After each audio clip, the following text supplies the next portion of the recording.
Legality of the search. Both the Fourth Amendment to the U.S. Constitution and Florida's Constitution, which mirrors the Fourth Amendment, prohibit unreasonable searches and seizures of individuals' persons, houses, papers, and effects without a warrant issued with probable cause, absent an applicable exception. Warrantless searches of a home are presumptively unlawful. Fourth Amendment protection is especially strong in constitutionally protected areas, like the home. Law enforcement is prohibited from unreasonable searches in the curtilage of the home or inside it. Exceptions to the warrant requirement to search a home include 1. Exigent circumstances justifying the search, 2. Rendering emergency aid to an individual inside the home, 3. Prohibiting an individual inside from destroying transitory evidence, 4. Searches incident to lawful arrest, and 5. Consent searches. Consent may be given to search a home by the person who owns the home or lives in the home and is old enough to consent, and anyone who has apparent authority, meaning the officer reasonably believes that the individual can grant them authority to search the house. If one resident rejects consent, an officer may not search the home at that time. However, if officers arrest the individual for other reasons and return to the house and gain consent from another occupant, they may search the home with the individual's consent. Patrol car statements. The Federal Fifth Amendment, 5A, and Florida constitutions provide a prophylactic measure meant to prohibit officers from coercing defendants into making incriminating statements through a doctrine called Miranda. Miranda only applies to government action. Miranda applies to statements made under custodial interrogation. A statement made by a defendant after he is placed under custodial interrogation will be inadmissible unless he has provided Miranda warnings, which include that 1. D has a right to remain silent, 2. Anything he says will and can be used against him, 3. He has the right to an attorney, 4. If he cannot afford an attorney, one will be appointed for him. Custody means a reasonable person wouldn't feel free to leave, and conditions are similar to a traditional arrest. These warnings don't need to be verbatim, but should at least give the gist. Interrogation means statements by law enforcement that they should know are likely to elicit an incriminating response. Any statement obtained in violation of Miranda will be inadmissible. Miranda does not apply to spontaneous statements. The right to remain silent and the right to counsel must be invoked. If invoked, the right to remain silent must be scrupulously honored and the right to counsel must be provided before the defendant makes any statements. Phone call statements. The Sixth Amendment right to counsel attaches when the defendant is formally charged and prohibits officers from communicating with the defendant without counsel present. The Sixth Amendment is offense-specific. Defendant has a right to have counsel present at every critical stage of the case. Once the defendant is appointed an attorney, officers and agents of the officer are prohibited from communicating with the defendant to elicit incriminating responses from him. The right to counsel must be invoked by the defendant and may be waived if the defendant communicates. The defendant had counsel and could have been said to invoke the right to counsel. Search incident to arrest. The general rule is that police do not need an arrest warrant to arrest someone in a public place so long as there is probable cause that they have committed a crime. Exigent circumstances. The officer would argue that he had an exception to the warrant requirement, the hot pursuit exception. Under this exception, officers do not need a warrant when they are in hot pursuit of a felon who enters into a building. Plain view. If an officer is legally inside someone's home, they do not need a warrant to seize any illegal items/evidence of a crime that is in plain view under the plain view exception. Inevitable discovery. However, one of the exceptions to the fruit of the poisonous tree exception is inevitable discovery, i.e., the evidence would inevitably been seized regardless of the illegal conduct. Technology search. Although officers generally may search a person as a search incident to a lawful arrest, courts have held that due to modern technology and the amount of information we have on our cell phones, especially smartphones, people have a reasonable expectation of privacy in their phones, and police generally need a warrant to search a phone. Miranda confession. Under the Fifth Amendment to the U.S. Constitution, any person who is in custody and undergoing interrogation must first be given Miranda rights, otherwise, anything they say can be excluded. A proper Miranda warning gives a suspect notice that they have a right to remain silent, anything they do can and will be used against them in court, that they have a right to an attorney, and if they cannot afford an attorney one will be provided for them. Here, the officer never gave David a Miranda right before David made the statement. Thus, if David can show he was, 1, in custody, and 2, the statement was a result of custodial interrogation, he can have his statement suppressed. Custody. Whether someone is in custody depends on whether a reasonable person in their situation would have a reasonable expectation they could leave. Interrogation. Whether something is an interrogation is whether the police make a statement or action that reasonably would make the suspect make incriminating statements. Double jeopardy. A citizen cannot be punished for the same crime more than one time. Jeopardy attaches at the outset of any trial or upon sentencing. Jeopardy bars prosecution for the same crime in the same jurisdiction, unless the second crime has independent elements from the first crime. Miranda. Federal constitutional protections in criminal cases are derived primarily from three places in the Bill of Rights. The Fourth Amendment guarantees the people the right of the people to be secure in their persons, houses, papers, and effects against unreasonable searches and seizures. It also requires that probable cause be obtained for a warrant to be issued. The Fifth Amendment deals with the right against self-incrimination and the right to a trial by jury. It also deals with Miranda rights, which attach as soon as the police begin interrogation. Miranda rights are the right to remain silent, that anything you say can be used against you, you have a right to an attorney, and one will be appointed to you at no charge if you cannot afford one. The invoking Miranda rights must be unequivocal and unambiguous. Interrogation is defined as any sort of questioning that is likely to elicit an incriminating response. Once someone invokes their Miranda rights, all questioning must cease.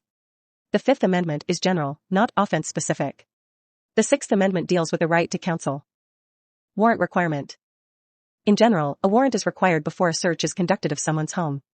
This warrant must be backed up by probable cause, and described with sufficient particularly the items and areas to be searched for and/or seized. Once the particular item is found, the search must cease. The police are allowed to perform a protective sweep if they have reason to believe that someone else might be in the home. There are several exceptions to the warrant requirement, which will be discussed below. Exigent circumstances. When exigent circumstances are involved, police are not required to obtain a warrant prior to an entry into a home. Examples of exigent circumstances include a high risk that evidence will be destroyed, someone is actively being hurt or is in danger, or there is a fleeing felon who could be dangerous. Consent. Consent is another exception to the warrant requirement. If a person consents to the entry or to the search, then there is no warrant that is required.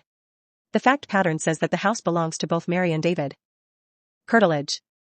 The court has ruled that you have a reasonable expectation of privacy to your home, as well as the curtilage of your home, which is the immediate area surrounding your home.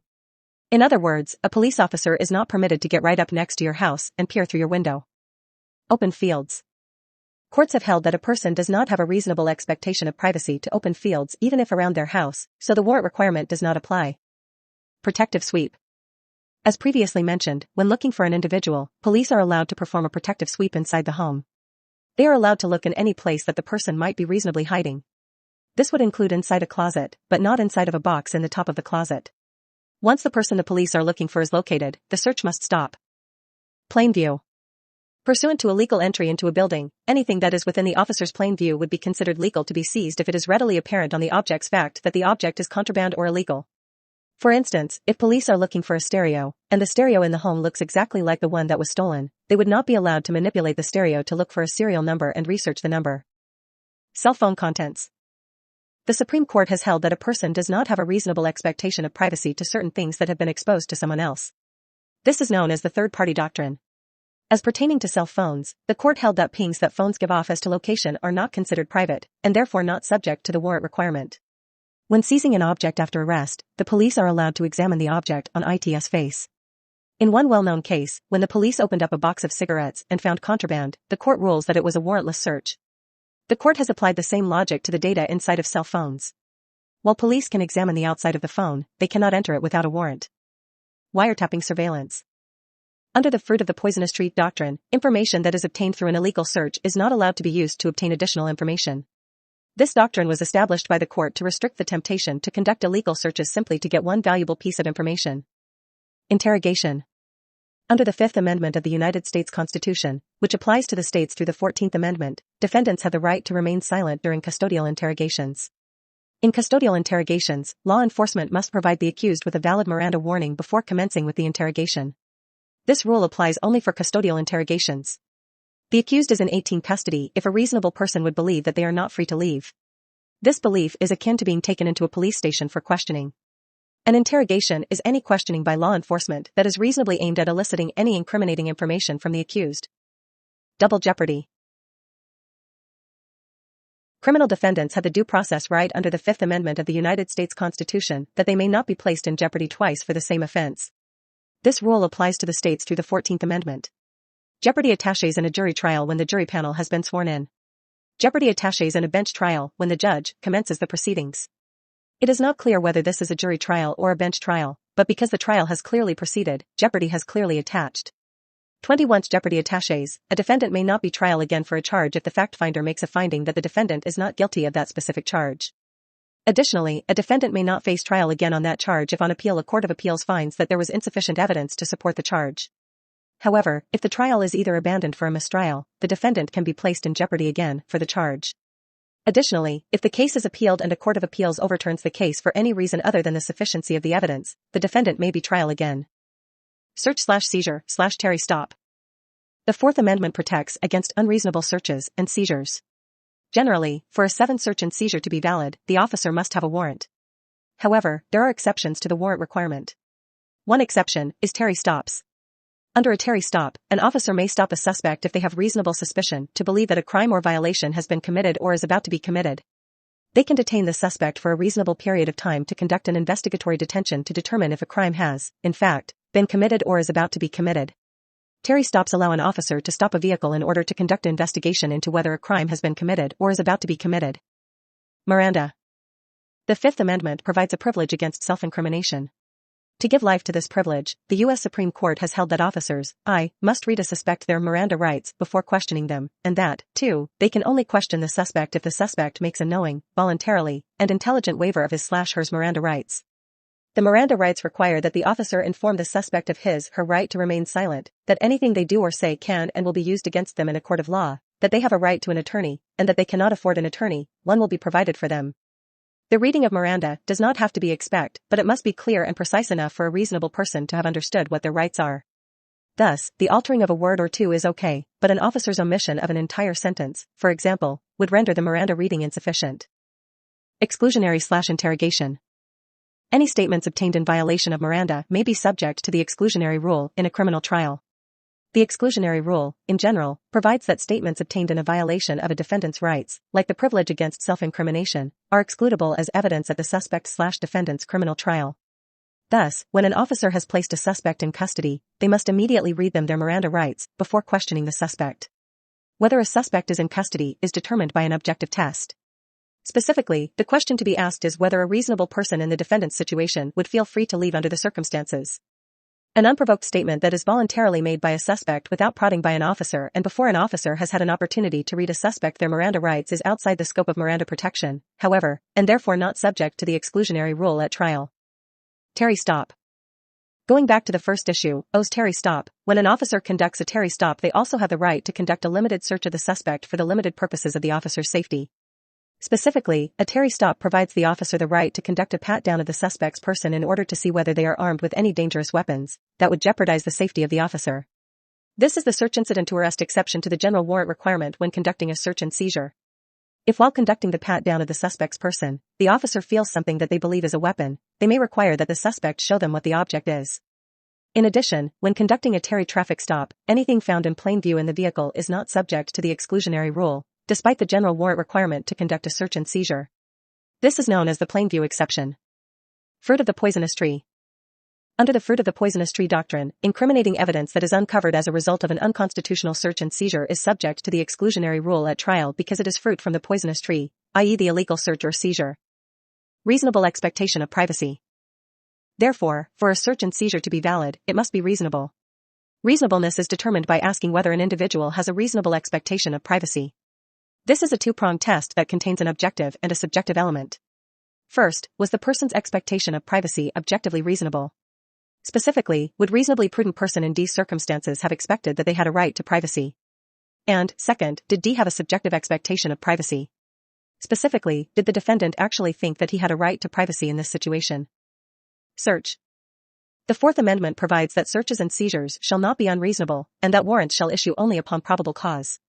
A search involves either a physical trespass into property owned or possessed by the objecting party and presumably their persons as well or an invasion of a reasonable expectation of privacy. Double jeopardy. Further, the state attorney will want to file all possible charges because under double jeopardy an acquittal of either a lesser included offense or a higher degree of the offense will bar any and all lesser or higher degrees of offenses in separate proceedings. Double jeopardy attaches in a criminal proceeding when the jury is sworn in. Further, any crime that contains the same elements as another crime means double jeopardy has attached. Suppression of evidence, Fourth Amendment violation, unreasonable search and seizure. The Florida Constitution interprets the Fourth Amendment in conformity with the federal Constitution and as interpreted by the United States Supreme Court.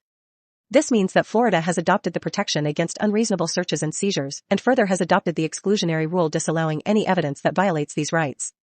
However, even with the exclusionary rule, the decision to suppress 13 evidence will ultimately be up to the judge. However, because this is a criminal case, judges tend to suppress the evidence to avoid any prejudicial effects. Government conduct. In order to file a motion to suppress for unreasonable search and seizure, the defendant must have standing. There must be conduct by the government, a police offer, and in an area where the defendant had a reasonable expectation of privacy. A defendant has a reasonable expectation of privacy in their home, or in the home where they are an overnight guest. A defendant does not have a reasonable expectation of privacy in the home of another where they are not staying. Further, a defendant cannot raise the reasonable expectation of privacy of a third party. Government's actions must specifically violate her right. Suppression of statements, Fifth Amendment violations of right against self-incrimination. The Florida Constitution also interprets the Fifth Amendment right against self-incrimination in conformity with the federal Constitution. The Fifth Amendment protections are not crime-specific and are only enforceable upon government/police custody and interrogation. If a defendant does not know she is being interrogated by a government officer, the statements will be considered voluntary. The right against self-14 incrimination means that at the time of an arrest, or when a defendant is taken into custody with an interrogation, a defendant must be given her Miranda rights, which are, you have the right to remain silent, anything you can say or do may be used against you in the court of law, you have a right to an attorney, and if you can't afford one, then one will be provided for you. Miranda. A defendant upon receiving Miranda may either request an attorney, which request must be granted and questioning must cease until the attorney arrives, or the defendant reinstates the questioning on her own, or may invoke her right to remain silent. The right to remain silent must be unequivocal and clear. If a defendant invokes her right to remain silent, the police must cease questioning for her crime, and upon waiting a few hours may re-give the Miranda warnings. Motion, incompetent to proceed. If a defendant is found incompetent on the request of the defendant's attorney, the state prosecutor or the court, the judge will stay the proceedings and order the defendant be evaluated by no more than 3 but no less than 2 mental health experts. Fourth Amendment search. The Fourth Amendment, both under the Florida Constitution and the U.S. Constitution, protects persons from unlawful searches and seizures. Specifically, under the Florida Constitution, people are entitled to be secure in their homes, effects, persons, and papers.